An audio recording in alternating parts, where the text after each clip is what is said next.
May I come in, sir? Yes, please. Good afternoon, sir. Good afternoon. Please take your seat. Thank you.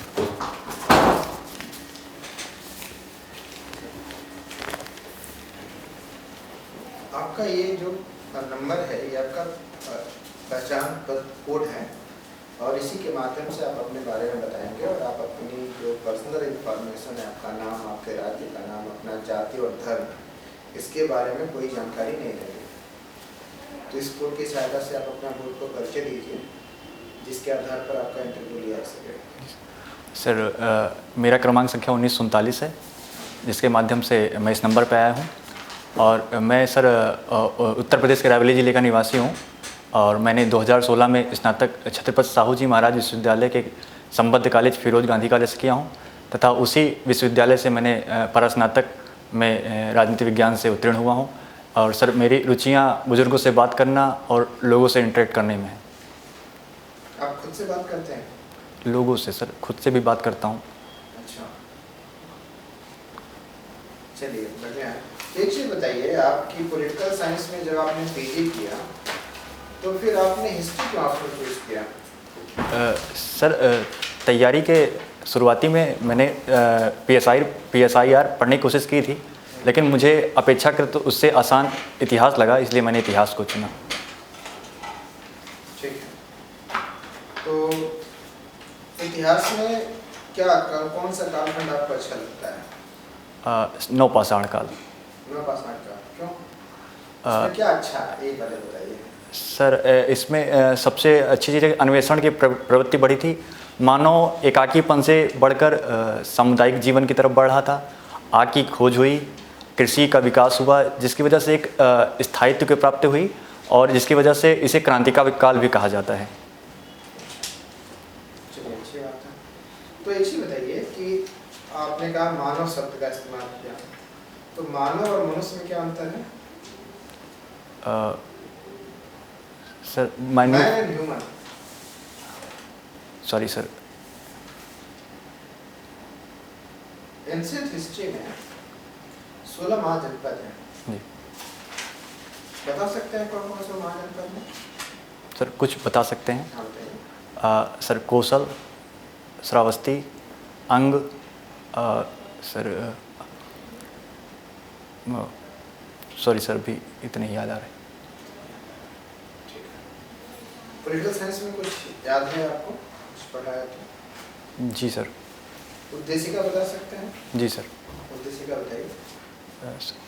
Sir, हम भारत के लोग भारत को एक संपूर्ण प्रभुत्व संपन्न समाजवादी पंथनिरपेक्ष लोकतंत्रात्मक गणराज्य बनाने के लिए तथा उसके समस्त नागरिकों में सामाजिक, आर्थिक, राजनीतिक, न्याय, विचार, अभिव्यक्ति, विश्वास और उपासना की स्वतंत्रता को बढ़ाने के लिए तथा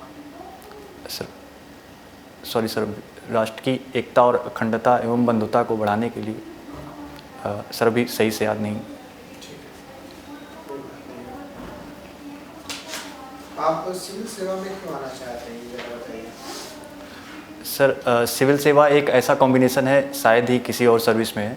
सर, इसमें डायनामिकल भी है और इसमें सर जॉब सिक्योरिटी भी है और साथ एक सम्मान की प्राप्ति भी होती है और इसके साथ साथ सर फाइनेंशियल सस्टेनेबिलिटी भी है। इसलिए मुझे लगता है तो एक चीज़ बताइए, आपके पास कौन कौन सी योग्यता जिसके आधार पर सिविल सेवा में आपका चयन किया जाना चाहिए? सर, मैं स्वयं से ईमानदार होकर चीज़ों को करने में सक्षम हूँ, साथ ही साथ तटस्थ होकर न्याय निर्णयन प्रक्रिया में स्वयं को सिद्ध करने की कोशिश करता हूँ और लोगों से इंटरेक्ट करना, जैसे मैंने आपको पहले बताया सर की रुचि है, तो वो भी एक इसका गुण है और अपने भावनात्मक तटस्थता के साथ लोगों को समझने की कोशिश पूरी करता हूँ सर।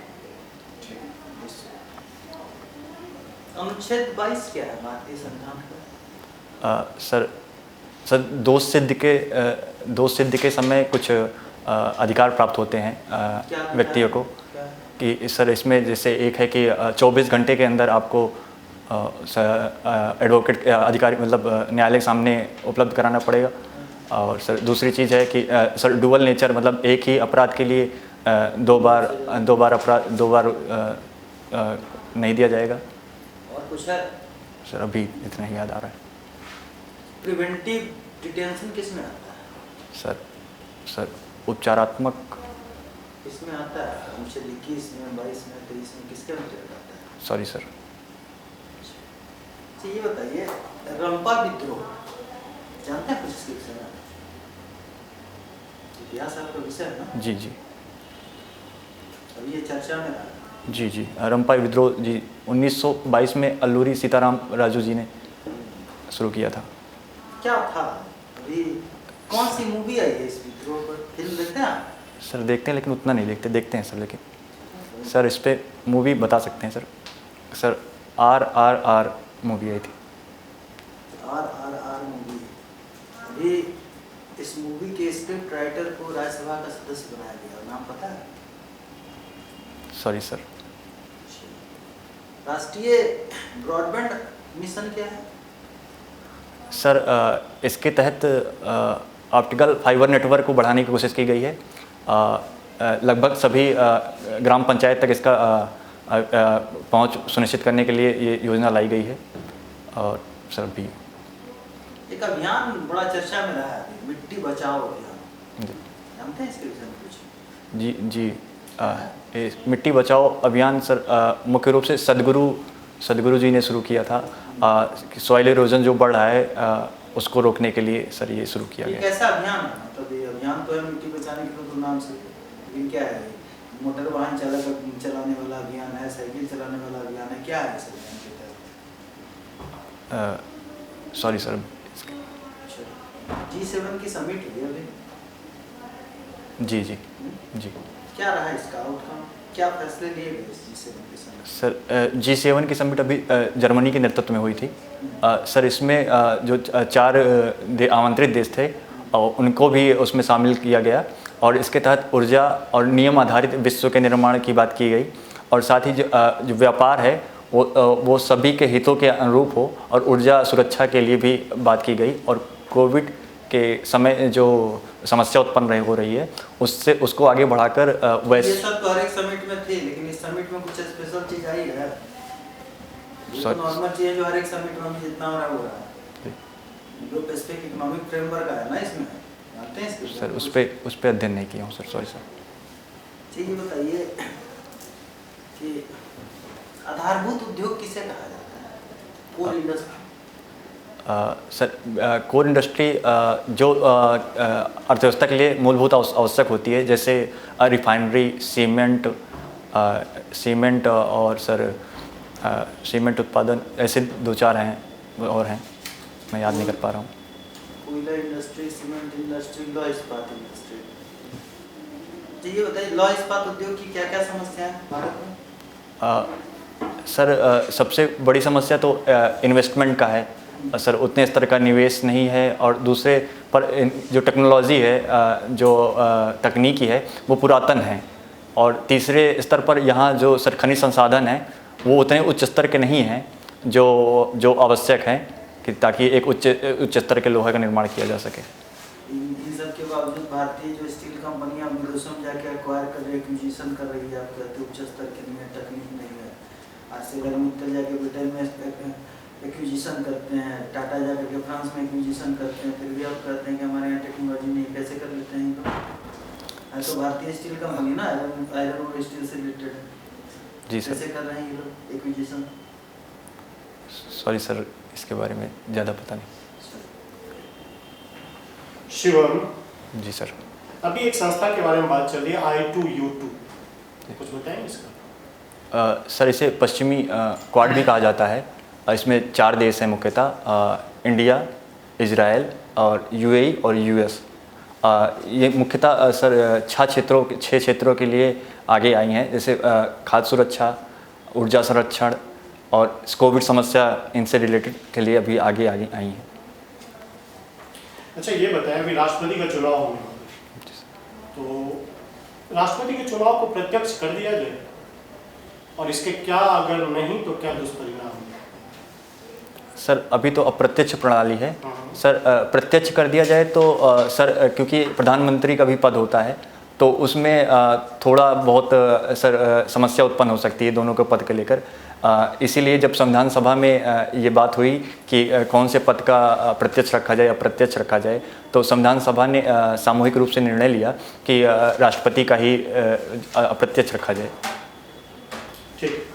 अच्छा, यूपी में, उत्तर प्रदेश में पर्यटन उद्योग को बढ़ावा देने के लिए आप क्या देखते हैं? कुछ सुधारात्मक कदम बताइए जिससे पर्यटन की और बेहतर पर्यटन के क्षेत्र में काम कर सके उत्तर प्रदेश। सर उत्तर प्रदेश में सर पर्यटन क्षेत्र को बढ़ावा देने के लिए सर मुख्यतः सर कनेक्टिविटी को बढ़ावा दिया जा सकता है। उसके साथ ही सर ऐड, सबसे दूसरे नंबर पे ऐड अगर अच्छे से किया जाए, जैसे इनक्रेडिबल इंडिया के स्तर पर उत्तर प्रदेश को भी बढ़ावा दिया जाए। सर तीसरी चीज़ पर है जैसे बुद्ध सर्किट और अयोध्या सर्किट जैसे हैं, इन पर अवसंरचना निर्माण के साथ कनेक्टिविटी को और बढ़ावा दिया जाए। अच्छा, ये बताओ, अभी महंगाई बहुत अधिक है, महंगाई की चिंता बहुत अधिक है, तो रुपये को हमने एक हार्ड करेंसी के तौर पे पेश करने की कोशिश की है, अभी के द्वारा की गई है। तो महंगाई के परिप्रेक्ष्य में आप क्या देखते हैं? रुपया एक इंटरनेशनल करेंसी होने जा रहा है, इसका महंगाई पे क्या असर है?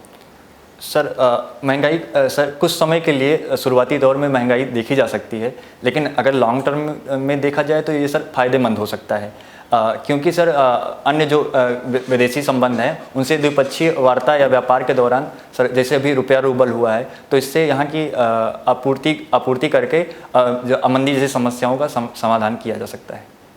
ठीक सर।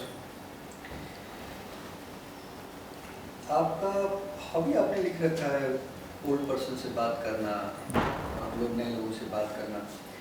एक एडमिनिस्ट्रेटर के रूप में इसकी क्या पॉजिटिव इम्पैक्ट पड़ सकते हैं? सर सिविल सेवा में सर किसी का भी अनुभव एक सार्थक सिद्ध हो सकता है, तो उसमें है कि लोगों से इंटरेक्ट करके उनकी जो मूल समस्याएं हैं, लॉजिकल टर्म में इसे समानुभूति शब्द कहा जाता है सर, कि अपनी मनोभावनाओं को समझते हुए दूसरों की भी भावनाओं को समझना, तो ये सिविल सेवा के लिए ज़रूरी भी है, तो ये एक फ़ायदेमंद हो सकता है सर। हॉबी है आपकी, कोई अट्रैक्टिव पर्सन आ गया और बात ही करते रह गए तो ये नेगेटिव नहीं जाएगा आपके लिए? सर वो मैं अपना समय एक संतुलित अवस्था में ही करता हूँ और उतना खुद को उतना नहीं पेश करता। ओल्ड पर्सन से बात करना भी आपने लिखा, कहाँ रहते हैं आप? सर मैं गांव रायबरेली जिले का हूँ।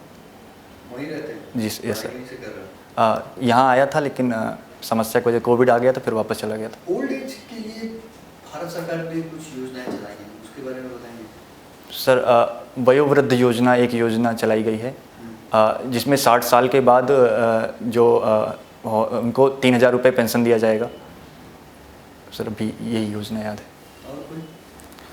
सर एक अधिनियम भी है, नाम सही से नहीं याद, सर उसमें जैसे माता पिता को घर से निष्कासित किया जा सकता है, तो उनके अधिकारों के लिए सर न्यायालय बीच में मतलब चीज़ें सही कर सकता है। आजकल जो ओल्ड एज होम्स हैं इनकी संख्या लगातार समाज में बढ़ रही है। भारतीय कॉन्सेप्ट नहीं था, बट वर्तमान समय में देखिए तो इनकी संख्या लगातार बढ़ रही है। क्या वजह पाते हैं? आप बात करते हैं, लोगों से मिलते होंगे। सर सबसे बड़ी समस्या इसका ये रहा है कि लोग संयुक्त परिवार से एकाकी परिवार की ओर बढ़ रहे हैं, ये एक बड़ा कारण रहा है। साथ ही साथ सर जो शिक्षा प्रणाली है सर, उसमें नैतिकता के वो गुण, वो मानदंड अब उस स्तर के नहीं हैं जो पहले संस्कार के स्तर पर परिलक्षित होते थे। और साथ ही साथ एक जनरेशन गैप भी देखा जाता है, जिसकी वजह से इनकी संख्या बढ़ती दिखाई दे रही है। शिक्षा प्रणाली पे आप सवाल खड़ा कर रहे हैं? शिक्षा प्रणाली अभी जो है वो सही है, लेकिन संस्कार के स्तर पर जो है उसमें सर क्योंकि हम पश्चिमीकरण की तरफ बढ़े हैं, तो कुछ क्षेत्रों में फ़ायदा हुआ है तो कुछ क्षेत्रों में हानि भी हुई है। अच्छा, आपकी बात करने के बाद मुझे थोड़ा डाउट हो रहा है। आप अपने बारे में कुछ 3 स्ट्रेंथ और 3 वीकनेस बताइए एज ए एडमिनिस्ट्रेटर के रूप में आपको देखिए। सर न्याय निर्णय करने में मैं शीघ्र न्याय निर्णय करने में खुद को सक्षम पाता हूँ। और सर दूसरा चीज़ है, लोगों से इंटरेक्ट करने में भी स्वयं को सकारात्मक महसूस करता हूँ। और सर तीसरी चीज़ है कि डिसीजन मेकिंग में तटस्थता के साथ और स्वयं की ईमानदारी के साथ स्वयं को पेश करता हूँ। इसके कोई उदाहरण बता सकते हैं व्यक्तिगत लाइफ में जो आपने फील किया हो, न्याय निर्णय लेना या डिसीजन मेकिंग में? कभी आपने व्यक्तिगत तौर पे पाया कि हाँ मैं यहाँ सक्षम हूँ निर्णय लेने? जी, व्यक्तिगत स्तर पर देखा जाए तो घर में कई बार ऐसी समस्याएं हैं, क्योंकि संयुक्त परिवार है हमारा, तो कई बार घर में टूटन की भी समस्या रही। तो अपने स्तर से मैंने जो न्याय निर्णय लिया, जो भी सुझाव दिया, वो हितकर हुए। थोड़े समय के लिए सर नुकसानदायक थे, लेकिन लॉन्ग टर्म के लिए आज सब लोग एक साथ हैं, वो फ़ायदेमंद भी साबित हुआ। श्रीलंका क्राइसिस के बारे में सुने होंगे आपने, क्या वजह है उसकी? सर सबसे बड़ा कारण है कि वहाँ का राजनीतिक उहापोह कह सकते हैं, अस्थायित्व के। तो दूसरा कारण है कि वहाँ की सरकार ने रासायनिक खाद पर पाबंदी लगाकर एकाएक जैविक खाद के प्रयोग पर बढ़ावा दिया। सर तीसरी चीज़ है चीन के साथ उसके जो व्यापार संबंध है, वो भी एक बड़ी समस्या रही है। सर भी तीन भारतीय उसके ऊपर भारतीय अर्थव्यवस्था पे मान दो फायदे बताइए श्रीलंकन क्राइसिस से, या अवसर क्या हो सकता? सर अवसर के तौर पर सर ये देखा जा सकता है कि अपने जो द्विपक्षीय व्यापार, जो चीन की आक्रामकता को कम किया जा सकता है। भारत अपनी रणनीति के हिसाब से सहायता कर वहाँ पर लोकतांत्रिक सरकार को बढ़ावा दे सकता है। और सर दूसरे स्तर पर पड़ोसी प्रथम की नीति को भी पूर्ण पालित करके स्वयं को वैश्विक स्तर पर सिद्ध कर सकता है। उत्तर प्रदेश की 3 महिला केंद्रित योजनाओं के बारे में। सर मिशन वात्सल्य, मिशन शक्ति 3.0, सर अभी सर 2 ही याद आ रहे हैं। मिशन शक्ति 1, मिशन शक्ति 2 और मिशन शक्ति 3.2 क्या है? सर मिशन शक्ति महिलाओं की सुरक्षा से संबंधित है। ये मतलब एक निश्चित ड्यूरेशन के लिए ही लाया गया था। बजटीय प्रावधान के तहत इसको 1.0, 2.0, 3.0 के साथ बढ़ावा दिया गया। साथ ही साथ इसके प्रावधानों को भी बढ़ावा दिया गया। जैसे बताएं तो सर कि पहले में घरेलू हिंसा का स्तर नहीं था। पहले गर्भ के दौरान जो सुविधाएं प्रदान की जाती थी उन्हीं के महत्ता थी, लेकिन अब घरेलू हिंसा को भी इसमें ऐड कर दिया गया है। Our CM regularly announces that we are going to achieve the $1 trillion economy. UP becomes the 1 trillion economy. Did you agree with this statement or is it just a daydreaming concept? जी sir, किया जा सकता है, ये किया भी जा सकता है। क्या किया है सरकार ने इसके कहने के बाद? सर कोई योजना, कोई ऐसे काम बताइए, 3 काम बताइए जिससे लगे कि हाँ $1 ट्रिलियन की तरफ बढ़ रहा है। सर सबसे प्रथम स्तर पर सर कनेक्टिविटी को बढ़ावा देने के लिए 5 एक्सप्रेसवे बना दिए गए हैं। सर दूसरी चीज़ डिफेंस एक्सपो जैसे प्रोग्राम लखनऊ में 2018 में हुए हैं। और सर तीसरे स्तर पर अगर देखें तो इन्होंने व्यापार को अपने जो है एकदम ओपन कर दिया है। उतनी ज़्यादा रिजिडिटी नहीं रह गई है। उन्होंने 5 साल का समय लिया है, इनके सारे के रिजल्ट 5 साल में आएंगे? सर अभी जो सरकार है उस हिसाब से तो चीज़ें सही दिखाई दे रही हैं। यूपी का जीडीपी ग्रोथ रेट कितना था? यह है सॉरी सर, $1 ट्रिलियन 5 साल में होने के लिए कितना होना चाहिए? कुछ एक्सपेक्टेड रिपोर्ट आई हुई है, आप उस पर देखा है आपने? सर गेस कर सकता हूँ सर 9 से 12% के आसपास। 31% का रिपोर्ट था। Sorry sir. Okay, thank you. Last question from the board. Mughal साम्राज्य की 5 ताकतवर महिलाओं का नाम बताइए।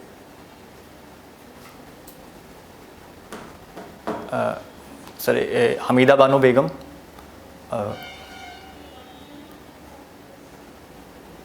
सॉरी सर अभी एक ही याद आ रहा है। ठीक है, thank you. Okay, thank you sir.